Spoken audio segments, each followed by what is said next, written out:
Hey guys, and welcome back to a new video.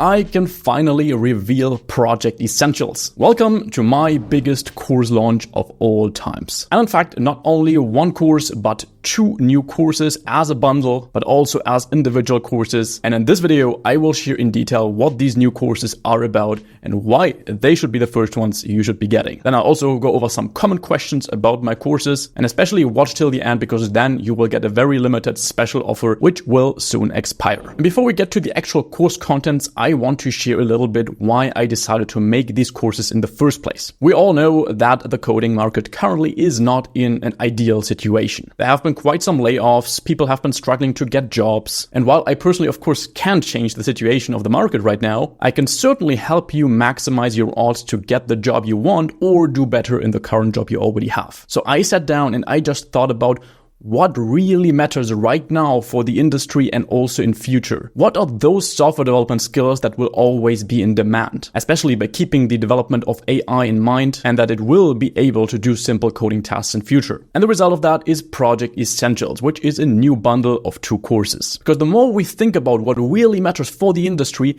the more we get back to the absolute foundation of software development. Being a master at those fundamentals, at the essentials, how I call it, is what really sets someone apart in the industry. And as I've already shared quite a lot of times in the past weeks, these essentials cannot solely be learned just by reading a blog, reading a book or so. No, you can only learn these by real practice, by working on real software with real technologies, because that gives you the experience that is so demanded in the industry out there. And that is why I've created the course, The Essentials of Industry Scale Android App Development. So that is the main course, but I will also say something about the separate course in a moment. But I really built this course from the ground up with the idea that it teaches you all those fundamental concepts, all those essentials of software development and all those technical essentials, and show you how these really work in a practical environment. So let's take a look at what this course will cover. In this course, you will build Runique, which is a multi-module running tracker app. And I can already tell you, this is by far the biggest app I've ever made a course about. It has over 10,000 lines of Kotlin code, which spreads over 23 hours of exclusive video content. That is more than twice as long as my longest course before this. And before we actually start to build the app in this course,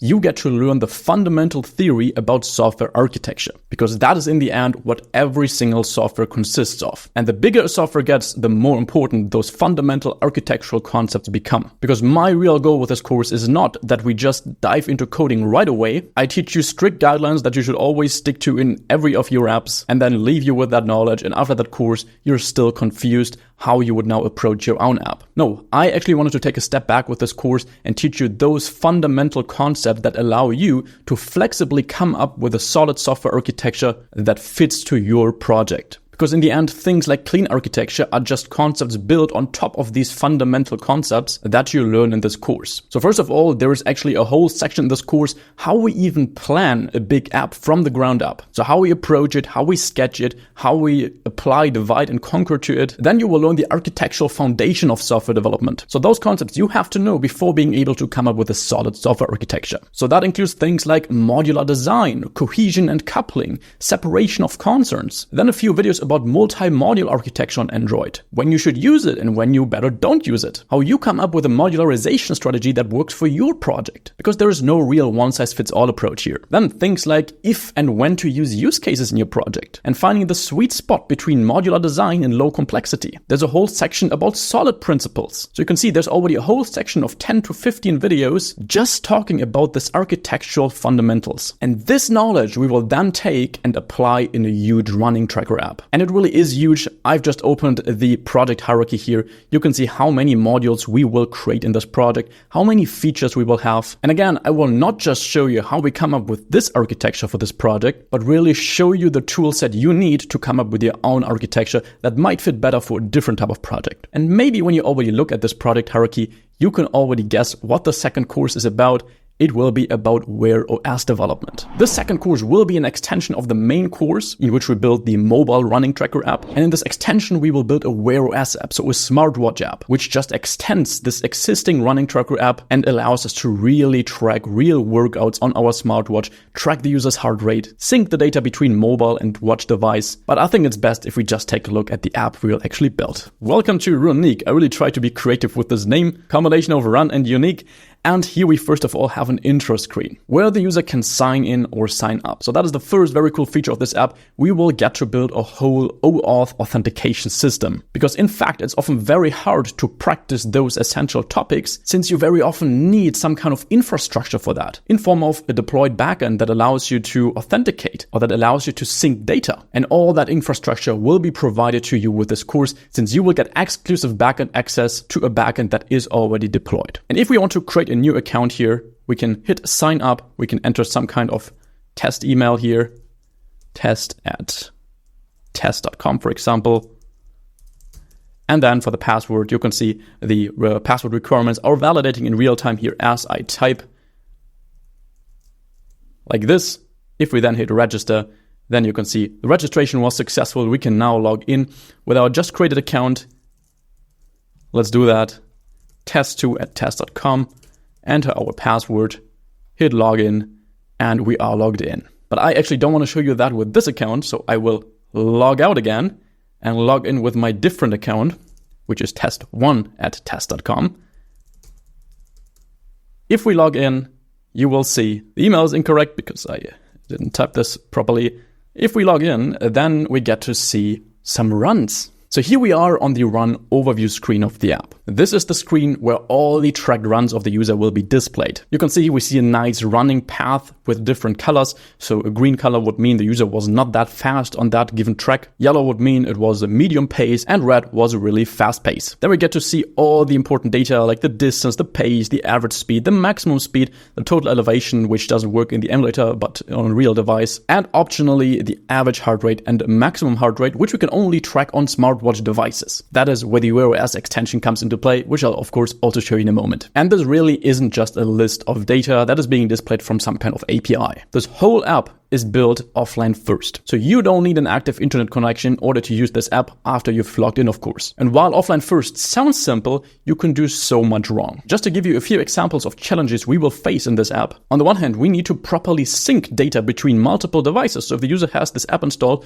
on multiple devices, creates a run on one device, we also need to somehow notify and sync that run with the second device. Or what happens if the user is actually offline on one device and creates a run? Then we obviously can sync it with our remote API. We just have it in our local database, yet we still need to defer that sync to when the user is connected to the internet again. But also think like if the user is creating a run in offline mode and then logs out, so we don't really have a chance to sync that run, how do we still make sure that this run is not lost? And then also things like what happens if a specific sync fails? So if the retrying also fails, how do we make sure that we really end up with a single source of data and no synchronization conflicts? Offline first development is really, really complex if you're not just displaying data from a remote API, but also are able to push data to a remote API, which you're able to do here. So all those runs, those images, they are synced with a backend that you get to work with. But let's now take a look how it works to track a new run. For that, we click on our new run button, we get to the new run screen, and I currently teleported myself to Central Park. And if I start a route here, which we can simulate with our emulator, then you can see our little green guy here walks that route that I've simulated. And if we now hit run, then we will start running. And you can already see the time is ticking, the heart rate is also being received, and we get to see our pace here. So how long we need for a single kilometer. I actually already launched the Wear OS app, which we can take a look in here, because everything is being synced. You can see this Wear OS app currently simulates tracking the user's heart rate. It syncs that with the real device, and the real device sends the new distance updates, the new time updates to our watch device, and we can just sync data, sync these UI actions. So if we hit pause here and get back to our real app, you can see it's also paused here. Obviously, the runner can still continue running, but we're not actively tracking the path at this point. If we hit resume, then we will resume that path. You can see we still get a gap here, so it doesn't weirdly connect the lines here. And it will also continue tracking here on our watch. And if we now want to finish a run, so we want to save it, we want to synchronize it with our remote API and also save it locally in our database, we hit finish. Takes a little moment. And after that, we get back to our running overview screen where we see our newly tracked run with the path that we've just tracked. And this time, since we use this in combination with our watch, we also get to see the average heart rate, the maximum heart rate, and so on. So in combination to this offline first behavior, you will also learn everything about the Google Maps SDK in order to track the user's location, in order to track runs, and how you need to structure your code in order to also being able to reuse that behavior, that logic, that you don't always need to write this location tracking behavior, for example, from scratch, but you can use it just like a library in other projects as well. Then, as I said, you will of course learn how all this data sync between watch and mobile device actually works, how we scan for paired devices, how we communicate with each other, how we exchange data in real time. And you also learn a lot about health services. So there's a health services API which allows you to actively track a user's workout, to track data that corresponds to a workout like the heart rate, but also making sure that this exercise tracking does not interfere with exercise tracking of potential other apps installed on the smartwatch. And I can tell you, we're still not done yet. There is more to show you. Let's take a look at our phone app. Click on our little menu and you can see there is an analytics feature. And this is not just a random analytics feature. If we click on it, you can see we get a little dashboard with all our run analytics that are, by the way, also very easy to extend here with more analytics. No, but what you currently don't see here is that this analytics feature is a dynamic feature. So you get to learn how to implement dynamic feature modules which allow you to install parts of your app during runtime. So this analytics feature will not be installed with the app if a user just normally installed it, but only on demand when they want to use this particular feature. And that of course makes a lot of sense if you have features in your app that not every single of your users needs, and those that do need it can just install it during runtime, so you don't waste those users' memory that don't need it. And just to give you a quick walkthrough through these new courses, you can see those are the new courses which are available as a bundle, so you get them at a discounted price, or also as individual courses, but I'll say something about that in a moment. So coming to the main course, first of all, where we build the actual app, that is the most complex part here of this project. We have, first of all, some prerequisites where we talk about what you build, how you get access to the backend, some boring stuff, but after that it becomes more exciting. You can see architecture theory. We have all those important architectural concepts, multi-module architecture, modularization, what is a module, separation of concerns. We have solid principles. We then have the planning stage, how we actually approach planning of software and how we come up with a proper architecture. We have Gradle management. So Gradle, of course, plays a huge role in multi-module projects. And just this section is, I think, 3 hours long, just talking about Gradle, how you can perfectly share specific Gradle config, how you can perfectly share dependencies between multiple modules so that if things change, you don't need to apply changes at various places in your project. So we have videos about what actually is the job of Gradle, the challenges we face, how we set up the module structure. I talk a lot about version catalogs. I talk about the build logic module, which is a separate module just used for Gradle logic. And then we get to work a lot with convention plugins. So that's just a brilliant way to share logic between modules using Gradle. Then if we go on, take a look here. We set up some project-wide utility classes. Then we get to work on our authentication feature. So we design the UI with Jetpack Compose. Of course, you will also learn how you structure Jetpack Compose UI in multi-module projects. So you can also maximize reusing UI code. We validate user data, we register users, we set up the token refresh mechanism with our API. We set up a splash screen where we also check if the user is still logged in. All that important stuff here. Tracking runs is a long section. You can see 4 hours of video content just about tracking runs. We set up the screens, we set up permission handling and proper permission handling, how you do it right. Location tracking, how we test location tracking on a real device without you actually needing to go out for a run. Then we introduce Google Maps, how we actually draw this running track on our Google Map. We track the runs in the background, of course, so the user can even close the app and tracking will go on. Then we have a section about displaying runs. That's quick. We just need to load them from our API. But the more important part is here about implementing the run cache. So this is a section, you can see almost 3 hours again, just about offline first development. First of all, the challenges we face, how we implement the API, how we implement the database, how we now save created runs, taking into account that if the user is offline, we can first of all save it in our database and then need to sync it later. You will learn about Work Manager, how we can use Work Manager to properly sync data. You will learn what happens when we actually log out and what things we need to consider there. Then next section, dynamic analytics feature. Here we get to work on our analytics feature, how we make it a dynamic feature so that users can install it during runtime. And lastly, you will get a section with a quiz where you can get your certificate to also show off that you have all that essential knowledge. But that was just the first course. Let's take a quick look at the second one before I'll go over your questions.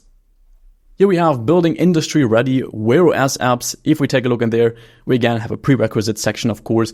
Then we get to talk about some Wear OS basics, how it compares to mobile apps, how we actually communicate from mobile apps to Wear OS apps, how we pair our emulators, and then we get to building the actual app. You can see that is the main content of this course.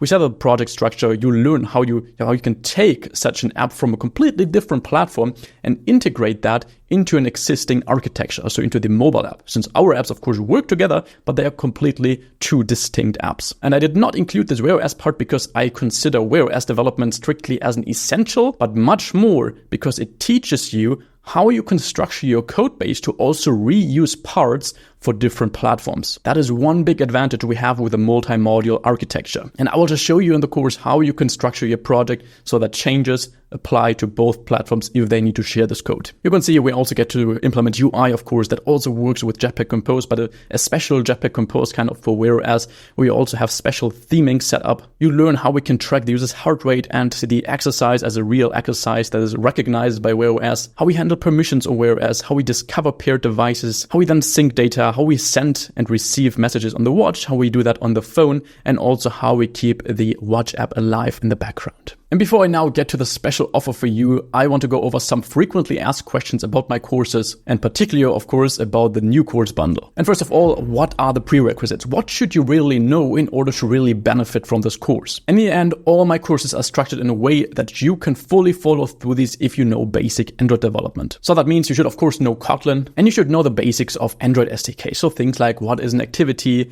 what is Jetpack Compose UI without knowing how to build UI in detail, but just roughly knowing how that works, what an intent is, these kinds of things. But other than that, this course is really meant to teach you all those essentials you need to know in the industry. And these are really those concepts that not only apply to Android, but to almost every field of software development. I mean, let's take a look at authentication. That's not a concept that just applies to Android apps. That's something that applies to iOS apps. That's something that applies to even backend development, to front-end development. Same goes for databases. Databases you find in backend, in Android, in iOS apps, in desktop apps. Same goes for talking to APIs. Same goes for reactive programming. All those are so fundamental concepts you learn in this course. And if you have that foundation, you're just so more flexible, because if you have or want to switch to a different field in future, you are so much better prepared. And then switching to that different field is really just like learning vocabularies. But you already know how you take these vocabularies and apply them in a fluent language. So to extend that analogy, this course gives you the fundamental knowledge, so the grammar and the most important words, and then allows you to learn about specific niche technologies and how you can implement these in a project. So how you can integrate new words into your existing grammar. Then next question, what if the backend access expires? Can you then still follow through the course? So together with these courses, you get 6 months of backend access. So the backend allows you to authenticate, to synchronize your runs, and all that is provided by me. You get that on top completely for free. Of course, running and maintaining such a server costs time and money, so I can't grant that forever. But what if that expires? Does it mean you can't follow through the course anymore? No, of course not. See this backend as a bonus, but not as a requirement to follow through the course. There is a video in this course where I provide the backend as an executable jar file as a download with clear instructions how you can make that run locally. So if you also want to learn with this course in more than 6 months from now, you can just follow these instructions, run the backend locally, and use it just like a remote backend. Then next question, can you follow through the Wear OS course without following through the main course? Yes, if you really just care about Wear OS development, then the Wear OS course will be enough to teach you that, which is why it's also a standalone course. But just be aware that it will be built on top of the main course. So that means there are some pieces of the main course, of the main mobile app, that will be reused for the Wear OS app, because that's in the end exactly what I want to teach you with that, which is maybe 20% of the code that is going to be reused, and 80% of new code, of Wear OS specific code, is going to be written in the Wear OS course. However, I still highly recommend to get those courses together, because in the end, they build the same app. And again, even if you don't care about Wear OS at all, it's not meant to teach you Wear OS development specifically because that's such an important technology broadly applied in the market, but because the important aspect here is that you learn how you structure architecture to also support multiple platforms. And if that's Wear OS, if that's Android Android TV or if that's Android Auto, that is secondary. But these two courses allow you to learn exactly how you would structure such an app that applies to multiple platforms. Then next question, what if you get the courses and you don't like them? So I'm personally 100% convinced that my courses will help you with what they are meant to help you. That's also why I rarely have sponsorings here on my YouTube channel, just here and there, because so often I can stand behind advertising other people's content. But what I can completely stand behind is my own content. That's why usually when I advertise something here on my channel, it's my own courses, my own mentorships. But nevertheless, I don't want you to risk anything with getting these courses, which is why you get a voluntary 30-day money-back guarantee. So if you end up getting the course, you feel like, that's not really what I was looking for, then just drop me a message and you will get 100% of your money back. Then what if you have questions about the course? So you watch through the course, something is unclear and you feel like that prevents you from following through. Or you just have additional questions. Then I can also introduce a big change I made for my courses. Not only for these new two courses, but for all of my courses. So those of you who already got some of my courses will notice that this looks quite differently here because the courses are now hosted on a different platform on a real member area, which is much more optimized for watching course content. And this member area offers a community function. So from now on, you can comment directly below every single video with questions where I can answer these so everybody can see them and everybody can learn from everybody in the end. So if you have a question about setting up Wear OS theming here, for example, then you have a little post section down here where you can drop me a comment, which I can then answer. Next question, do you get lifetime access for these courses? Quick answer, yes, it's a one-time investment into your career, but then you get to keep access to the courses and to all future updates. And lastly, will you get a certificate upon completion? I think I already answered this. Yes, you will get a certificate. At the end of the course, you can follow through a quiz which tests if you really understood the knowledge taught in the course. And if you pass that quiz, you will be awarded your certificate. So let's get to the exciting part. How can you get access right now to these new courses? I've been talking about a very limited special offer and here it is. For the next week until May 5th, you will get 25% discount on the already discounted launch offer and on all my other courses, including the bundles. So just 25% on everything, on the new courses, on all bundles, on the new course bundles. So those bundles are obviously already discounted because you get multiple courses at once.